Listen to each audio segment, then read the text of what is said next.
የምንማርበት የትምህርታችን ርዕስ ሁላችንም የምናውቀው አጠር ለማድረግ እንዲመቸን አብርሃም በሚል ርዕስ እንማራለን። አርከ እግዚአብሔር የእግዚአብሔር ወዳጅ ተብሎ የተጠራ ነው።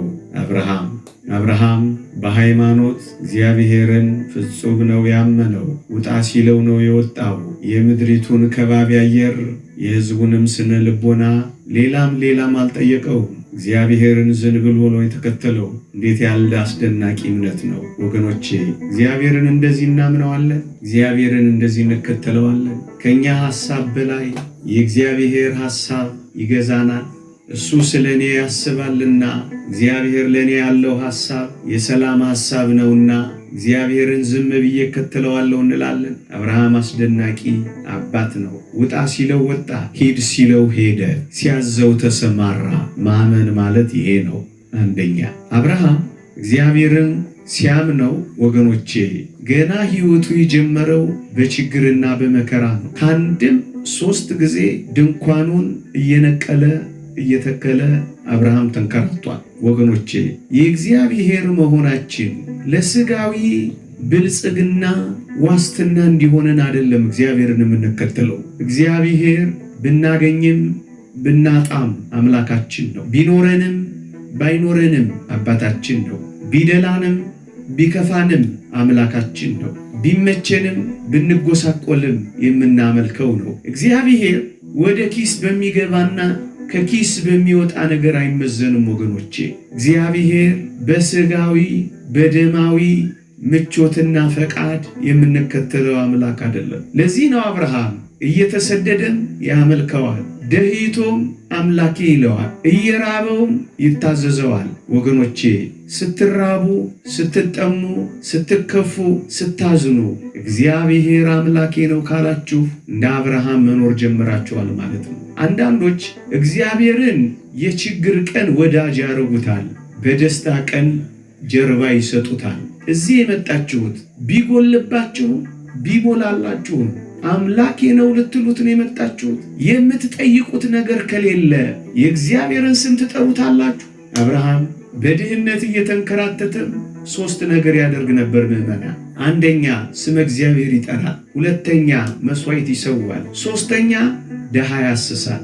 ራሱ እኮ ድሃ ነው፣ ግን ሌሎች ድሆችን ይሰበስባል። ራሱ እኮ ረሃብተኛ ነው፣ ሌሎች የተራቡትን ግን ያካፍላል። እዩ፣ እየራባችሁ ትጸልያላችሁ፣ እየጠማችሁ ታመልካላችሁ፣ ብትጎሳቆሉም በእግዚአብሔር ክንድ ላይ ታርፋላችሁ። መኖሪያዬ የዘላለም አምላክ ነው ትላላችሁ። ወገኖቼ ዝናብ የሚያበቅለው ፀሐይ የሚያበስለው የኔ ንብረት ሁሉ የእግዚአብሔር ነው ትላላችሁ። እዩት፣ ድንኳኑን እየነቀለ እየተከለ እየተንከራተተ ስም እግዚአብሔርን በመጥራት ነው የኖረው። ወገኖቼ ክርስትናን ችግር አይለውጠውም። መንፈሳዊ ሕይወትን ማጣት አያሳጣውም። ክርስትና ከችግር በላይ ነው። መንፈሳዊነት ከማጣት በላይ ነው። ለዚህ ነው ሁሉንም ተመልከቷቸው፣ ምንም ሳይኖራቸው ነው እግዚአብሔርን የተከተሉት። ተደራድረውት አይደለም የሚያመልኩት። የእንካ በንካ ጨዋታ አይደለም ከእግዚአብሔር ጋር የሚጫወቱት። ቢሰጣቸውም ቢነሳቸውም በማምለካቸው ነው ጻድቃንና ቅዱሳን የተባሉት። ወገኖቼ አንድ እውነት እንነጋገር። በመቆራመድም ውስጥ እንሁን፣ በመንከራተት ውስጥ እንሁን፣ ደስ በማያሰኙ ዘመናትና ወራት ውስጥም እንሁን፣ ስራ በማጣት ውስጥም እንሁን፣ ባል በማጣት ውስጥም እንሁን፣ ብዙ ጊዜ ስኬት በማጣት ውስጥም እንሁን፣ የኔ የምንለው ነገር ባለመኖር ውስጥም እንሁን፣ እግዚአብሔር ግን አምላካችን ነው። እግዚአብሔር ግን የምንከተለው ነው። እግዚአብሔር ግን የምናመልከው ነው። እግዚአብሔር ግን የምንወደው ነው። እግዚአብሔር ግን የዘላለም አምላካችን ነው። እግዚአብሔር ግን የዘላለም መኖሪያችን ነው። እስራኤልን ላስታውሳችሁ፣ ሙሴ ሊሞት አካባቢ እስራኤልን የመረቃቸው አስደናቂ ምርቃት አለች። እስራኤልን ሊሞት ሲል መረቃቸው ሙሴ ምን አላቸው? እስራኤል ሆይ ስማ፣ መኖሪያህ የዘላለም አምላክ ነው አላቸው። እንደውም ምን አላቸው? የዘላለም ክንዶች ከበታችህ አሉ ያቅፎሃል አላቸው።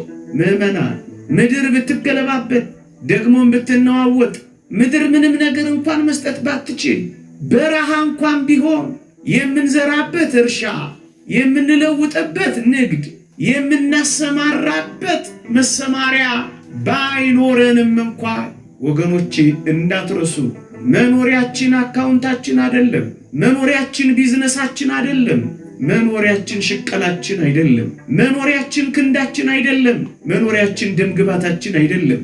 መኖሪያችን የዘላለም ክንዶች ናቸው። መኖሪያችን አምላካችን ነው።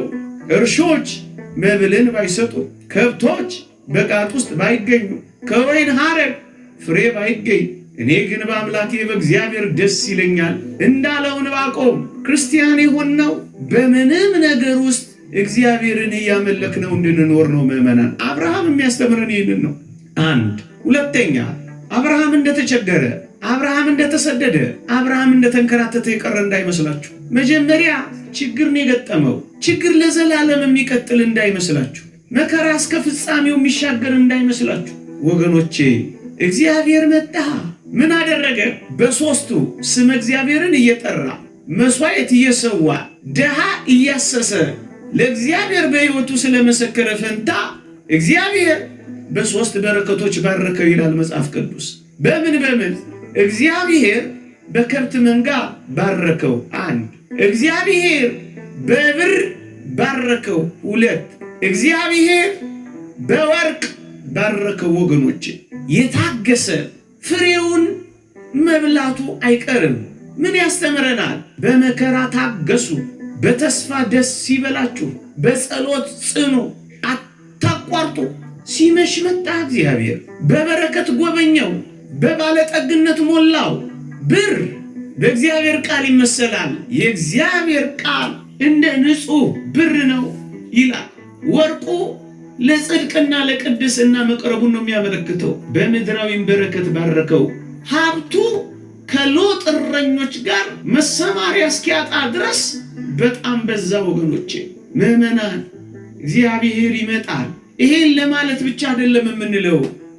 የታገሰ ያገኘዋል፣ የጠበቀ ሳያገኘው አይቀርም።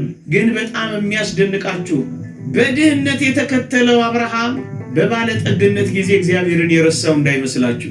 በድህነትም በባለጠግነትም በማግኘትም በማጣትም በመሙላትም በመጉደልም አብርሃም ያው ነው፣ አልተቀየረበትም። ምዕመናን እግዚአብሔር በበረከት ሲጎበኛችሁ ጸሎታችሁን አትቀንሱ ባካችሁ። ደጅ ጥናታችሁን አትቀይሩ ባካችሁ። ምናልባት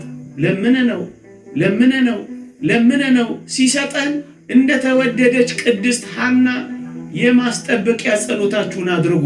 ታምረ ማርያም ስለ ቅድስት ሐና ሲተርክልን የሰጣትን ይጠብቅላት ዘንድ ዘውትር ትጸልይ ነበር ይላል። ስለ ልጇ ስለ እመቤታችን ትጸልይ ነበር። ልጆች ከሰጠህም ጸሎት ይቀጥላል። ባለጠግነት ከሰጠህም መንበርከክ ይቀጥላል። በሀብት ከባረከህም መገዛት ይቀጥላል። አብርሃም እንዴት አድርጎ ባለጠግነቱን እንደተቆጣጠረ ተመልከቱት። በጣም ይደንቃል። እግዚአብሔርን አልተለወጠበትም። ስንቶች ተለውጠንበት ይሆን?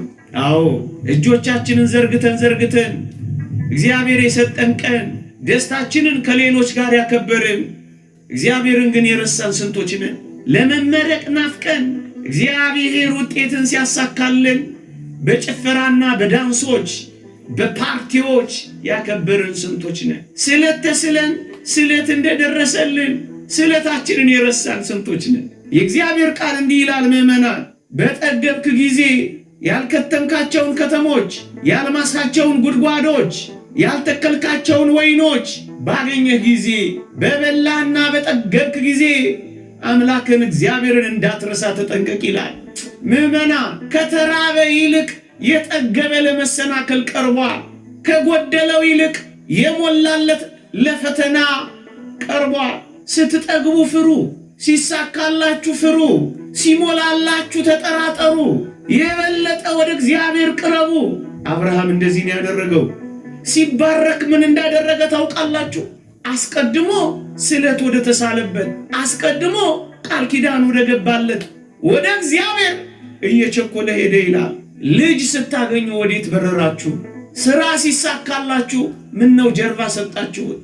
ቤታችሁ በትዳር ሲሞቅ ምን ነው የእግዚአብሔርን አገልግሎት አቀዘቀዛችሁ?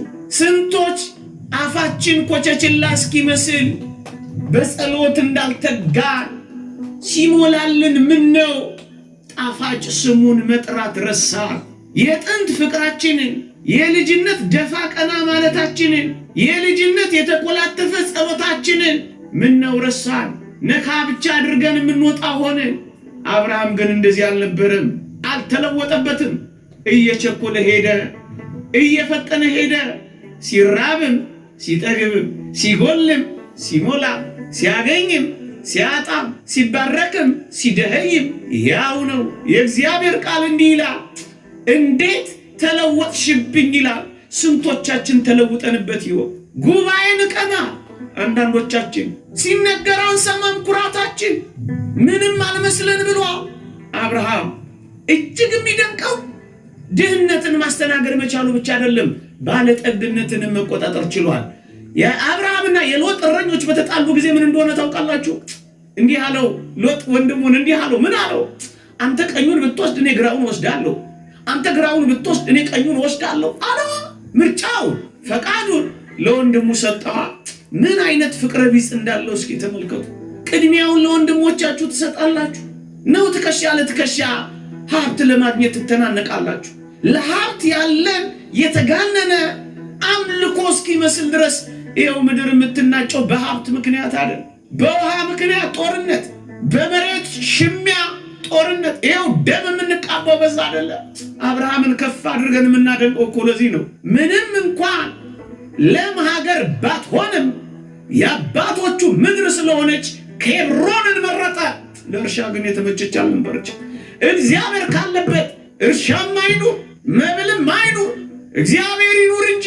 ፍቅር ካለ ትጠግባለህ፣ መዋደድ ካለ መተናነቅ የለም።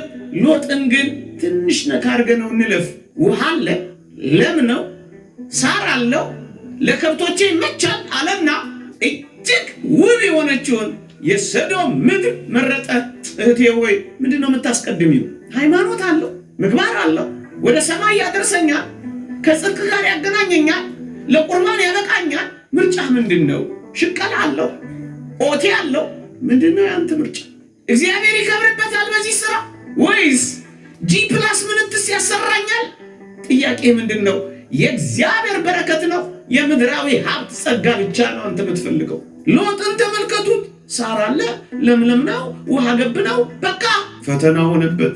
ትዳርሽ ፈተና እንዳይሆንብሽ ሳር አለ፣ ለምለም ነው፣ ምንድነው አይደለም። እግዚአብሔርን ይፈራል ወይ? መከራ እየበላ እንዳትኖር የምታስቀድመው ፕራዮሪቲ ሊስት የመጀመሪያው ረድፍ እግዚአብሔር ነው ወይ? አብርሃምን ተመልከቱ፣ ሰጠው። ይሄ ብቻ የሚደንቃችሁ የአብርሃም መቀመጫ ሁል ጊዜ ትደንቀኛለች። አብርሃም ሁል ጊዜ ከዚያች ድንኳኑ እየወጣ በመምሬ አድባር ዛፍ ስር ቁጭ ብቻ ነበር የሚለው። ድንኳኑ ጉድለት አለባት። ምን አይነት? እግዚአብሔር ገና ቃል ኪዳን ገብቶለታል። ምን ብሎ? እንደ ሰማይ ከዋክብት እንደ ምድር አሸዋ ዘርህን አበዛዋለሁ ቢለውም ልጅ ሳያገኝ ዘር ሳያፈራ ምድር ላይ ሰው ሳይተካ 99 ዓመት ሆነው ጃጀ፣ ሸመገለ፣ ትኩስነቱ አለፈ። ሚስቱ ሳራ ልምላሜዋ ጠወለገ። በቃ ድንኳኗ ልጅ የላትም፣ ቃል ኪዳኗ ዘግይቷል። በጣም ይደንቃቸዋል። ድንኳኑ ግን አልያዘው፣ ችግሩ ግን አላሰረውም። ከድንኳኑ እየወጣ በመምሬ አድባር ዛፍ ስር ይቀመጥ ነበረ። ችግር ለምን ያስራል? ሃይማኖት እኮ ከችግር በላይ ነው። እግዚአብሔር እኮ ከድንኳናችን በላይ ነው። እግዚአብሔር እኮ ከትዳራችን በላይ ነው። እግዚአብሔር እኮ ከልጆቻችን በላይ ነው። እንዴ ምንድን ያሰረ እንዳትወጣ? እግዚአብሔር እኮ ከንግዳችን በላይ ነው። እግዚአብሔር ከመሶባችን በላይ ነው። እግዚአብሔር ከቤተሰባችንም በላይ ነው። ድንኳኑ አላሰረው። ወጣ። ውጣ፣ ውጡ፣ ከታሰራችሁበት ነገር ውጡ። እንዳምልኮ ከተጣበቃችሁበት ኑሮ ጭምር ውጡ። አንገታችሁን ካቀበራችሁ፣ ውስጣችሁን ካደከማችሁ ከዚች ዓለም ድንኳን ውጡና በመምሬ አድባር ዛፍ ስር በምትመሰለው በመስቀሉ ስር ረፉ። አዎ በቁስሎቹ ስር ረፉ።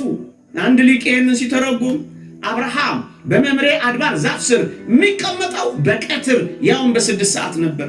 ለምን? ያንን የቀራንዮ መስቀል እያየ ነበር። በልቡ ተክሎ በህሊናው አሰላስሎ የሚኖረው የጌታችንን ቁስሎች ነበር።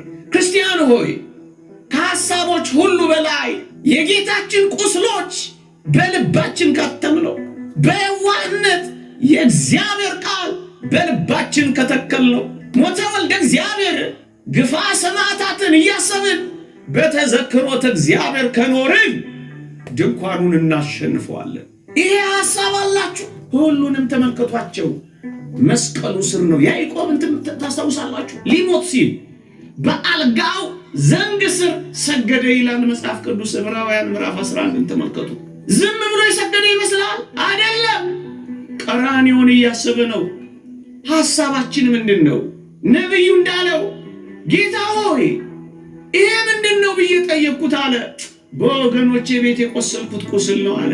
ቁስሉ ሕማሙ መከራውን የሚያስብ ልብ ያለው ሰው ይሄን ዓለም መርገጥ ይችላል። ከድንኳኑ መምለጥ ይችላል። በዓለም ወጥመድ ከመያዝ ይድናል። የዓይን አምሮት የልብ ምኞት አይገዛውም፣ ይወጣል። በመምሬ አድባር ዛፍ ስር ይተከላል። ሁሉ ጊዜ የት ነው መገኛ? ግሮሰሪው አይበቃም፣ ኳስ ሜዳው አይበቃም፣ ቻናሉ አይበቃም፣ ወሬው አይበቃም። አላሳረፈንም። አንጎበሩ አሳመመን። እረፍት አጣን። ከመስቀሉ በላይ ማረፊያ የታለን? አውግስጢኖስ ሊቁ እንዳለው ነፍሳችን ካንተ በቀር ማረፊያ የላትም እንዳለው ዓለም በእርሱ ካላረፈች በቀር በማን ታርፋለች? መስቀሉ ስር በመምሪያ አድባር ዛፍ ስር ያርፍ ነበር። ምን ማለት ነው? ማንም ሆኑ ማን ዘውትር እግዚአብሔርን በፊታችሁ አድርጉ። ምን ማለት ነው? የአባንጦንስ ምክር ነው፣ የኔ አይደለም። ምንም ስሩ፣ ምን በመጽሐፍ ቅዱስ ላይ እንዳለው ስሩ። የትም ኑሩ፣ የት ይሄንን ቤት አትልቀቁት። አራተኛና የመጨረሻው ሳልመለከት ማላልፈው የመጨረሻ እንኳን አይደለም ይበቃኛል ብዬ ነው። አብርሃምን እንዲህ አድንቀ ነው፣ ሳራን ግን ሳንመለከታት ብናፍ ግፍ ነው። እሷንም ደግሞ ከፍ አድርገን ነው የምናደንቃት። ወገኖቼ እስኪ አድንቋ። ረጅም ጉዞ ሲጓዝ ከወገኖቹ ቤት ሲወጣ የት ነው የምታንከራትተኛ ላለችው አብራው ተንከራታለች። ቃል ኪዳኑ የዘገየ ቢመስልም ባሏን ሽሙጥ እየተናገረች በነገር እየነቋቆረች አሽሙር እያወራች አይ ያንተ ቃል ኪዳን የት አለ እያለች መች ባሏን ጎነተለችው። ታግሳ እኮ ነው የጠበቀችው። ትንሽ ብትፈተን እንኳን ወደ እግዚአብሔር ለመመለስ አላረፈደችም። ምን አይነት ናት ውብ ሳራ! መንፈሳዊነቷ እጅግ የሚደንቃችሁ አቤሜሌክ የሚባል ንጉሥ አያትና በጣም ወደዳትና ደንገጡሮን ባለሟሎቹ ደንገጡሮ መጣው። ሳራ ሆይ ንጉሡ እኮ በትሽን ወዶታል። ገድለ ሳራ እንደሚተርክልን አጊጪ፣ ሙቂ፣ ድመቂ፣ ተኳይ አሏት ይላል። ወስዷት አልነበር? አታስታውሱም? ኦሪት ዘፍጥረት ምዕራፍ 20 ላይ በጣም የሚደንቃችሁ ቃል ግን አሁን የምተርክላችሁ ነው። ተኳይ ባሏት ፈንታ አለቀሰች። አጊጪ ባሏት ፈንታ ልብሷን ተረተረች። ሙቂ ባሏት ፈንታ አመድ ነሰነሰች። ቤተ መንግሥት የገባችው ሴት የአብርሃምን ድንኳን መረጠች። ከንጉሡ ይልቅ ጆጆ ሽማግሌው ባሏ ፍቅሯ ጋር ታሰረች። ምን አይነት አስደናቂ እናት ነች! እናንት ሚስቶች ሆይ፣ እናንት የነገ ሚስቶች ሆይ፣ ደግሞስ ድሃ ይዞ ሲመጣ ምን እዚህ ታንጋትትብኛለህ ትለው መሰላችሁ? በድንኳኗ ውስጥ እሷም አብራ ተፍ ተፍ እያለች ታገለግላለች። አቤት እንዴት ያለች የተባረከች ድንኳን ነች! አንድ ቀን ብቻ ተቆጥታለች። መቼ እንደሆነ ታውቃላችሁ? አጋር ከአብርሃም በወለደች ጊዜ አቃለለቻት፣ ባለመውለዷን አቀቻት። ያን ጊዜ ብቻ ነው ሳራ የተቆጣችው። ይሄም እውነትና ተገቢ ስለሆነ ነው። እግዚአብሔርም እንኳን ተቆጥቷል። እዩ፣ አብርሃም ዝሙት ፈልጎ አይደለም የሄደው። ሳራ ቤተ መንግሥት ገብታ ልቧ ያለው ባሏ ጋር ነው። አቤት እንዴት ያለ ድንቅ ጽናት ነው! አብርሃም ዝሙት ፈልጎ አለመሄዱን በምን እንደምታውቁ ታውቃላችሁ?